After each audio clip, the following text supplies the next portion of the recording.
Good day and welcome to SCO BRICS Insight, where we talk about what's really going on in the world of the Shanghai Cooperation Organization and the BRICS. Today I want to have a quick video regarding something very interesting that happened just the other day. The Russian President Vladimir Putin has slapped Great Britain with a very large wet fish.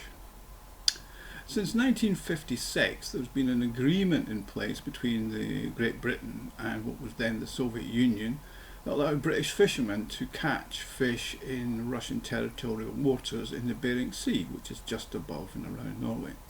Now, when the Soviet Union collapsed, Russia took over this and allowed this to continue to the present day. Now, bear in mind, this agreement was signed during the Cold War and actually predates the founding of the European Economic Community that became the European Union, which Great Britain joined in 1974.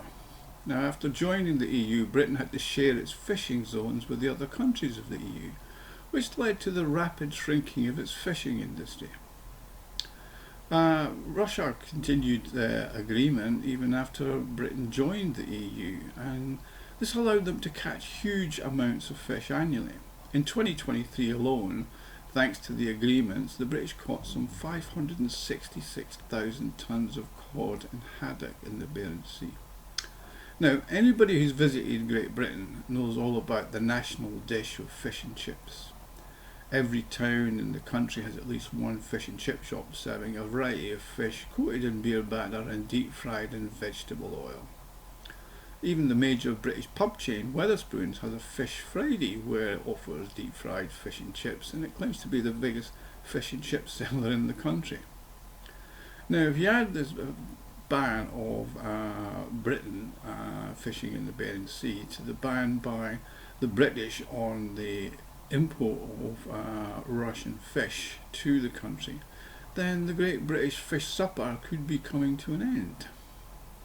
After all, where are the British going to source such vast quantities of particularly cod and haddock, which make up 50% of fish sales in the UK?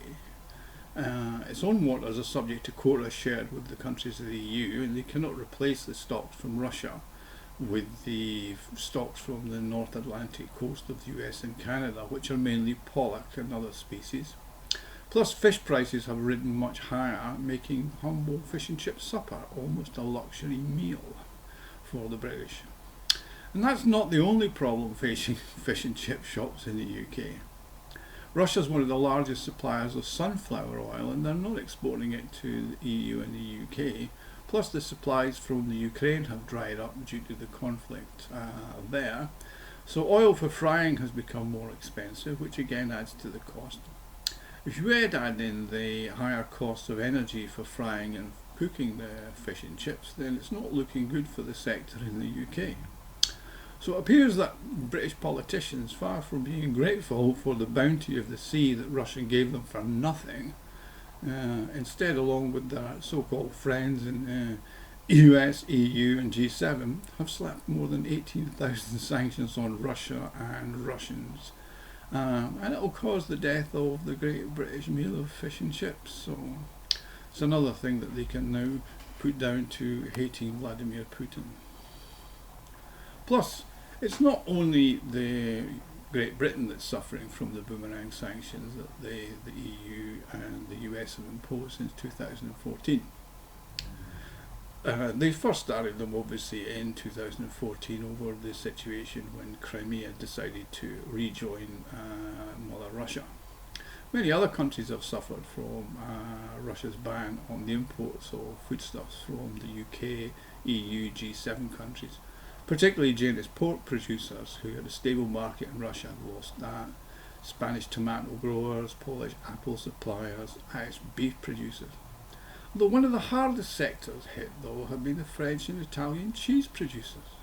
Russia was a very large and important market for them, and there's now no Italian Parmesan or French cheeses like Brie, for example, coming into the country, and along with Hungarian salami, German bratwurst, and even Norwegian salmon have now been replaced in the market.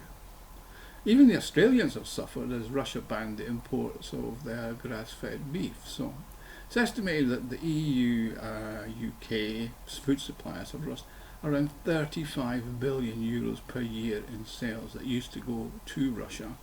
That's around 350 billion, and they've lost over that period. And they're never going to get that market back, simply because other countries have replaced or the localization by Russians to produce the stuff that they used to buy from Europe.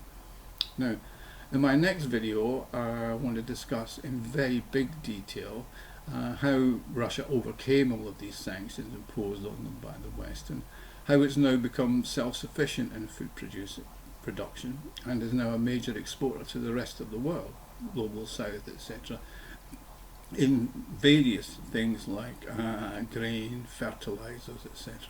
Anyway, I just wanted to alert you to the death of the great British fish and chip supper, and please, thank you for watching. Like and subscribe, and do visit our website SCO-BRICSinsight.com to read the in-depth articles on the issues I've been talking about here. Thank you very much.